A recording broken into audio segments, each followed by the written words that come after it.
미국 제약회사 화이자가 개발 중인 코로나19 백신의 예방률이 90% 이상이라는 보도가 나오면서 하루 종일 떠들썩했는데요. 섣부른 기대는 아직 금물이라는 전문가들의 평가가 나옵니다. 관련해서 전 질병관리본부장을 역임하셨던 정기석 한림대 성심병원 호흡기 내과 교수와 얘기 나눠보겠습니다. 정기석 교수님 안녕하세요. 네, 안녕하십니까? 네, 교수님, 백신의 예방률이 90%다. 이건 뭐 단순하게 이해하자면 10명한테 백신을 놨더니 한 명만 걸리고 9명은 예방돼서 안 걸렸다. 이렇게 이해하면 되나요? 네, 맞습니다. 그래서 10명을 백신을 놓으면 9명이 병이 예방이 된다는 굉장히 획기적인 통계이죠. 네. 다른 그 백신들 같은 경우는 예방률이 어떻게 되죠? 우리가 알고 있는 것들 몇 가지만 예를 들어 주시면요. 예, 우리가 독감 같은 경우는요, 우리가 기대가 크긴 하지만 실제로 통계는 한 50%, 60% 정도 나옵니다. 즉, 그렇습니까? 예, 10명이 맞으면 한 절반 정도에서 예방이 되고, 네. 절반은 맞아도 예방이 안 된다는 거고요. 네. 이제 아이들 때 맞는 그 홍역 그 백신은 한 93% 정도로 굉장히 높게 나오고 있습니다. 높네요. 예, 이건 아주 성공적인 이제 백신이라고 볼 수 있죠. 네, 그러면 90%라는 숫자만 놓고 본다면 이번 화이자에서 개발 중인 백신 대단히 훌륭한 백신이다 이렇게 평가가 가능할 것 같은데요. 그런데 네. 지금 이게 최종 허가가 난 게 아니고 또 초기 임상 단계에서 중간 발표라서 아직은 좀 이르다. 그리고 전체 실험 대상자의 결과 다 나온 게 아니라면서요. 예. 이게 이제 하도 핫해서 제가 이제 직접 그 홈페이지에 제가 좀 찾아봤거든요. 네, 했더니 이게 이제 임상 3상 시험이고 4만 4천 명을 대상으로 해서 진행이 되고 있고요. 네, 1차 접종은 4만 4천 명이 거의 다 맞았습니다. 네. 그리고 이건 이제 2번 맞아야 되는 주사이기 때문에 두 번째 접종까지 완료한 숫자가 한 3만 7천 명 가까이 됩니다. 예, 꽤 어허. 많이 진행이 됐고요. 예. 이제 94명이라는 숫자는 이게 무슨 숫자인가 하면은 실제로 코로나19에 걸린 환자의 숫자가 94명이라는 뜻입니다. 이들 중에서 예, 예. 실험을 한 예. 숫자가 아니고요. 그래서 네. 실험은 거의 마무리 단계에 있는데 근데 음흠. 암만 그 시험을 많이 해도 병에 사실은 걸려줘야 약의 효과를 알 수 있는 거거든요. 예방 효과를. 그래서 네네. 94명 걸린 사람들을 봤더니 그중에 백신을 안 맞은 사람들이 걸릴 확률이 굉장히 높았고 백신을 맞은 사람들은 별로 안 걸렸다는 거죠. 예. 예. 예. 그래서 정확하게 몇 명을 대상으로 했는지는 나와 있지는 않습니다. 제 예상은 한 2만 명 정도 대상이 되지 않았나 싶고요. 네. 이 연구의 목적은 마지막 목표는 환자 수를 한 160여 명 정도 관찰을 하는 겁니다. 네. 예, 그 지금 94명이 가서 거의 절반 넘었거든요. 예. 그래서 지금 90%가 나오면 나중에 좀 떨어진다 하더라도 숫자가 꽤 높지 않을까 하는 그런 예상도 조심스럽게 해봅니다. 네. 뭐 지금 화이자 발표 내용만 보면 90% 정도 효능이 있다.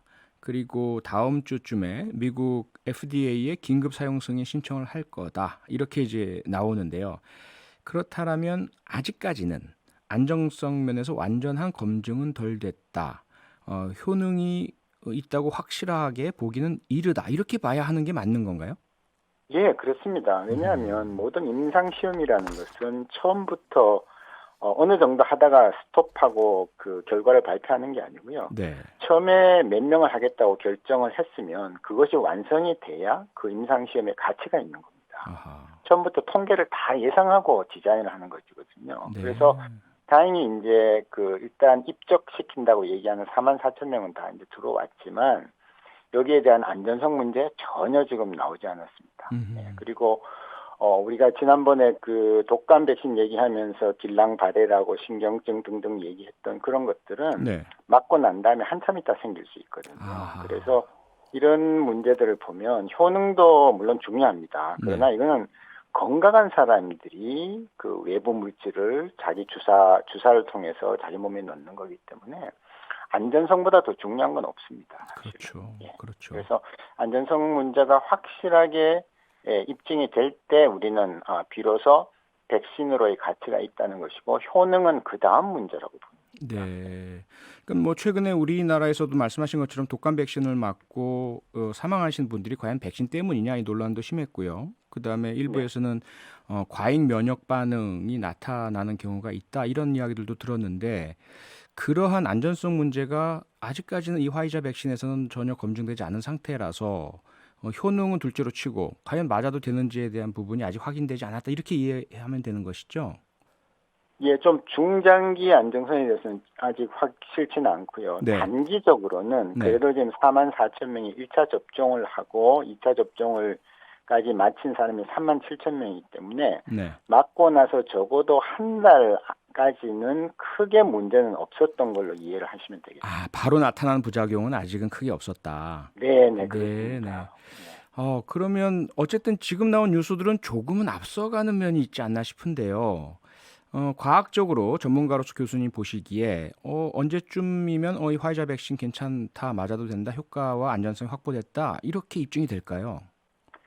예, 지금 화이자 쪽은 12월 말이면은 대략적인 분석을 한 윤곽이 나오리라고 지금 예상을 하고 있으니까요. 네, 12월 말이 되면 아주 중장기적인 부작용은 제외하고 나머지 효능이나 단기적인 부작용에 대한 것은 정리가 되리라고 봅니다. 네, 예, 다만 이제 사실은 4만 4천 명도 전 세계적인 인구, 뭐 우리나라 인구 등을 감안하면 적은 숫자이거든요. 네, 그래서 이 주사가 시중에 나오더라도 적어도 몇 천만 명 이렇게 맞아가는 걸 보면서 효능이나 부작용이나 이런 걸 좀 관찰할 필요가 있는 겁니다. 사실은. 네. 예.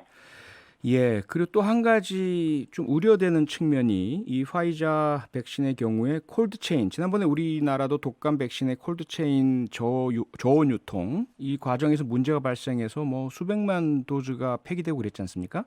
네. 근데 이 화이자 코로나19 백신이 이 콜드체인 저온 유통에서 상당히 까다롭고 좀 문제가 있다 이런 보도들이 나오고 있던데요. 예, 그것은 사실이고요. 네. 이 mRNA라는 핵산 물질을 주축으로 만든 거기 때문에 마이너스 70도에서 유지가 돼야 됩니다. 예. 예, 그래서 일반 가정이나 일반 병원에서는 취급을 할 수 없는 건데요. 네.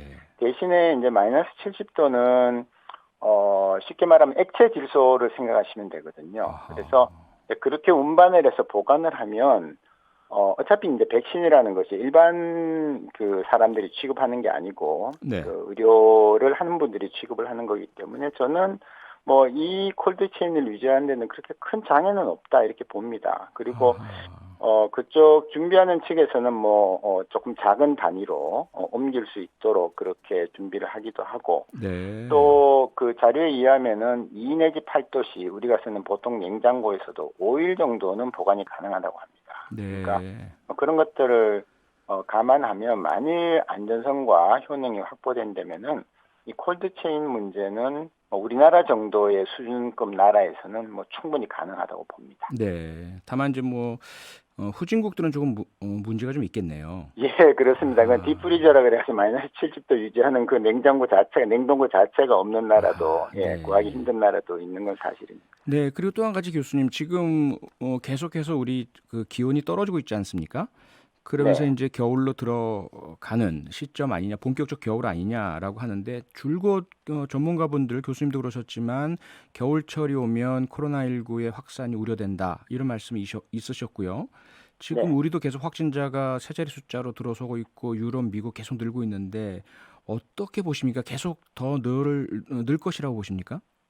예, 뭐 그동안 관례로 봐서 줄기는 좀 어려울 것이고요. 네. 다만 이제 우리가 기대하는 것은 전체적인 발생 추이가 아주 점진적으로 늘더라도 서서히 늘어서 우리가 역학조사도 동부에서 충분히 하고 그다음에 의료기관도 환자를 받아서 치료해서 내보내고 그다음 환자를 받고 하는 그런 그 능력을 충분히 가질 수 있도록 그렇게 발생해주면 제일 좋겠습니다. 그러나 아하, 이제 예.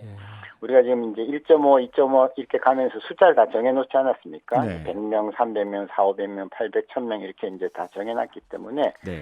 이 단계가 급격하게만 안 올라가면 정부 당국에서 생각하고 있는 종환자실이라든지 또 역학조사의 능력 확보라든지 이런 것들이 맞아 떨어진다면 앞으로 숫자는 늘겠지만 감당 가능한, 감내 가능한 숫자로 늘어주기만을 지금 기대하는 그런 형편입니다. 네, 감당 가능한 숫자로 유지되길 정말 저도 함께 기원하겠습니다. 교수님 오늘 말씀은 여기까지 듣겠습니다.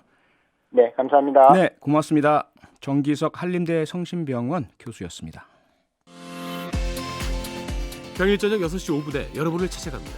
MBC 라디오 표창원의 뉴스 하이킥.